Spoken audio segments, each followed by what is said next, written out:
बाथौ धोरोम थांना थायाब्ला बर' हारियाबो थांनानै थानाय नङा। बे गोनां बाथ्राखौ बुंदों बाथौ बोसोनगुरु हरेश्वर मुसाहारिया। गेजेर बाक्सा जिल्ला दुलाराय बाथौ गौथुमनि नैथि बोसोरारि जथुमा आरो बाथौ सिबिसालियाव बाथौ अनसाय आफादनि सेथि बोसोरारि जथुमा खुंफुंदों। बे जथुमायावनो जलागावनि साफागुरि बाथौ सिबिसालियाव बाथौ सिबियारि रायजो राजाफ्रा बाथौ बोसोनगुरु हरेश्वर मुसाहारिखौ गाजा गोमजायै बरायदों आरो सिबिदों। बाथौ बोसोनगुरु हरेश्वर मुसाहारिया बुंदों बर' हारिया गोमालांनायनि जाहोना जादों बर'फ्रा गुबुन गुबुन धोरोमाव बास्लायलांनाय। आथिखालाव बर' हारिनि लाइमोनफ्रा बाथौ सिबिनायाव मैखोमै बिबान लानांगौ आरो बिबान लायाब्ला बर' हारिया सानसे गोमालांनो हागौ होननानै बोसोनगुरुआ बुंथियो। बुंब्लाथ' जोंनि बर' हारिया गोदो गोदायनिफ्राय फालिबोनाय मोनसे धोरोम बर'नि गुदि धोरोम हिसाबै बे धोरोमनि गेजेरजों आसल आदर्शआनो जाबाय मानसि दानाय सुबुं गोथार दानाय आरो दा बेखौ फोसावनायाव आं गुरु हिसाबै जिखिनि बिबान मोनदों बे बिबानखौ लानानै आं बेखौनो फोसावबोबाय दं आरो मावबोगासिनो दं। जों नुदों जोंनि बर' हारिनि धोरोमा गोमालांनायनि मुल कारनानो जाबाय अन्यान्य धोरोमाव बेबायदिनो मानसिफोरा बेसार जानानै धर्मनि आदरखौ गैयैयाव गुबुन गुबुन धर्मआव बास्लायलांना जाथिनि धर्मआ गोमालांनो हमदोंमोन। आथिखालाव बेखौ हमथानाय आरो बुरखांनायाव जोंनि गेजेराव नुबायदि बहुद मानसिफोरा गुरु नागिरनानै माने धोरोम सोलायबाय थायो। बेखायनो बे गुरु खान्थिखौ आं जोंनि दुलाराय गौथुमा गैयाबाबो आं दिन्थिफुंनाय जादों आरो बे दिन्थिनायजों बहुद मानसिफोरा फैदों, जायनि जाहोनाव दिनै जों एसेबां गिदिर प्रग्राम खुंनो हानाय जादों। बेबायदि जाफुंदों आरो दिनैनि मुगायाव बाथौ धोरोमाव जौगानायनि थाखाय बा बेखौ फोसाबनायनि थाखाय लाइमोनफोरा गोख्रोङै हेफाजाब दं आरो हेफाजाब माने दायथ' दं, बिबान दं। बे बिबानखौ जुदि लाइमोनफोरा मावाबा उनाव बर' जाथिया गोमालांगोन, बेनि मोनसे सिनायथि जागोन आरो बेखारने लाइमोनफोरा गुरुत्व दायथ' दं। बेखारने गासैबो लाइमोनफोर माइनावफोर बे धोरोमखौ फोसावनाय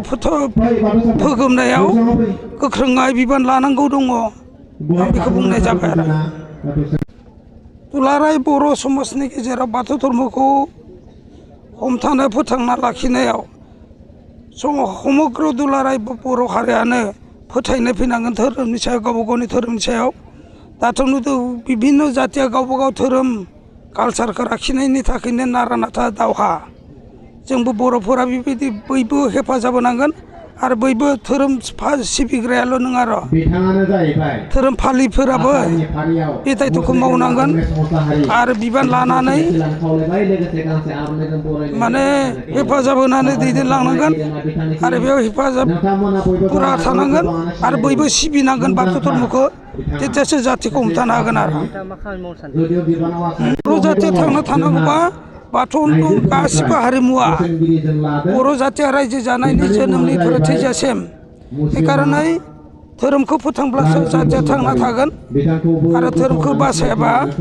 जाथिया थांना थाया, रावबो थाया, हारिमुबो थानाय नङा, जेबो कालसारानो थानाय नङा आरो बर' जाथिया। जोङो देग्लाय माने साफागुरि बियाब बाथौ सिबिसालियाव गेजेर बाक्सा जिल्ला दुलाराय बाथौ गौथुमनि नैथि बोसोरारि जथुमा लोगोसेनो बाथौ सिबियारि अनसाय आफादनि जि माने सेथि बोसोरारि जथुमा बेखौ खुंनानै जोङो जोबोद गोजोननाय मोनदों। बे माने जोंनि थाखाय खाफालनि बाथ्रा, भाग्यनि बाथ्रा जे जोङो एसेबां माने गोथार मोनसे हाबाफारिखौ जोंनि जायगायाव खुंनो मोनदों। बेनि थाखाय आङो गासैबो माने बाथौ सिबियारि बिथांमोननिसिम रोजा रोजा साबायखर बावो जे जोङो जोबोद खम समनि भितराव 10 दिननि भितरावनो माने गासैबो माने बे हाबाफारिनि जि लाहार फाहार बे लाहार फाहारखौ जोङो माने मावफुंनो हादों। लोगोसेयावनो गासै सिबियारि बिथांमोना जोंनो खम समनि भितरावनो माने अनसुंथाइ होनानै दिनैनि बे हाबाफारिखौ जाफुंहोदों। अनसुंथाइ होनाया ओरैबायदि जे जोङो मोनसे फिसा लटारि होदोंमोन। बे लटारिनि जि मावनो गोनां खामानिफोर गासैबो टिकेट साफायनाय, टिकेट फाननाय गासैबो खामानियाव जोंखौ जोंनिनो गासै बाथौ सिबियारि बिथांमोना हाजासे मदद खालामदों आरो बिदि जोङो दिनैनि बे हाबाफारिखौ साननैनि थाखाय जि खुंनाय हाबाफारि बे हाबाफारिखौ जाफुंसार जाहोनो हादों सिबियारि बिथांमोना दिनै लोब लोब माने बेवहाय बाहागो लाफैदों आरो दा बेखौथ' जों बयबो मिथिगौ जे बाथौआ जोंनि गुदि धोरोम बर' हारिनि गुदि धोरोमानो जाबाय बाथौ धोरोम आरो बे बाथौ धोरोमनि जिथु गोथौथि बे गोथौथिखौ मोनदांनायनि गोनांथिया दंथारो दा बेखायनो जे जोंनि जि दावगाबोनाय जे लाइमोनफोर हौवासा होन हिन्जावसा होन फरायसा होन बिथांमोना जे बाथौ धोरोमाव जोबोरै माने नांथाबनांगौ गोसो होनांगौ मानोना बाथौनि गेजेरजोंनो जोङो जोंनि दावगानाय जिउनि दावगानाय सोलोंथाइनि दावगानाय बायदिसिना बिथिंनि दावगानाय बेफोरखौ जों नुहुरगासिनो दङ न'खर फोसाबनाय समाज फोसाबनाय बेफोरनि राहाखौ जोङो बाथौ धोरोमनि गेजेरजों माने मोनगासिनो दङ आरो जोंनि इयुन जोंनि हारिनि जिथु इयुन बे इयुनखौ जुदि जोङो गोजों खालामनांगौब्ला जोङो बाथौखौनो गुदि हमनांगोन आरो बाथौखौ गुदि हमनानैनो जोङो जोंनि हारिनि समाजनि न'खरनि जि मावनां हाबाफोर बे हाबाफोरखौ जोङो मावलांनांगोन आरो फोसाबनांगौ खायसे गाज्रि हुदाफोर बे हुदाफोरखौबो जोङो जोंनि बाथौनि गेजेरजोंनो माने फोसाबलांनो हागोन गाज्रि हुदाखौ फोसाबनाय बेवहाय गार्जेनफ्रा दा बेयो ओरैहाय जे गाज्रि हुदाखौ नागारनो थाखाय जोंनि दिथागिरि बिमा बिफाफ्रा माबायदि बिफाव लानांगौ माबायदि हाबा मावनांगौ बेखौ आं ओरैहाय नुहुरदों जे जोङो नुबाय जे गोदो बाथौ धोरोमाव गुरु गैयामोन दा माखासेयानो दिनैबो गुरुखौ मानिनो नागिरा खिन्थु जोङो मा खालामदों बे बाथौ सिबियारि अनसाय आफादा गुरु माने सिबिग्राफोरखौ लानानै दादों बेयो दाजानाय बे आफादा आरो बे आफादनि सिगाङाव माने दुलाराय बाथौ गौथुमा बेबादि गुरुनि माबाखौ लायाखैमोन आरो जे मानियाखैमोन नाथाय जों जागायनायनिफ्राय खुलायै बुङाखैब्लाबो खिन्थु दिनै जों खुलायै बुंबाय जे बाथौ सिबियारि अनसाय आफादा बिथां हरेस्वर मोसाहारिखौ जिहेतु बिथांहा माने बाथौनि बांसिन गियानानो दं बेखौ नुनानै फोथायनानै जों बिथांखौ दिनै गुरु हिसाबै जोङो मा खालामबाय जे फोस्रावबाय आरो जे बाथौ सिबियारि अनसाय आफादनि बेन्दोङाव जेसेबांखिनि माने सिबियारि बिथांमोन दङ बाथौ सिबियारि बिथांमोन दङ जों गासैबोनि गुरुआ जाबाय बिथां हरेस्वर मुसाहारि दा दिथागिरि बिथांमोना मा बिफाव लानांगौ गथ' गथायनि गाज्रि हुदाखौ फोसाबनायाव दा बेनि बेलायाव आं बेखौनो नुहुरो जे बिथांमोना मा खालामनांगौ जे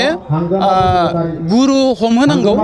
गुरुनि माने जि बोसोन बे बोसोनखौ लाहोनांगौ साफ्रोमबो सेंग्रा सिख्लाया साफ्रोमबो फरायसाया जुदि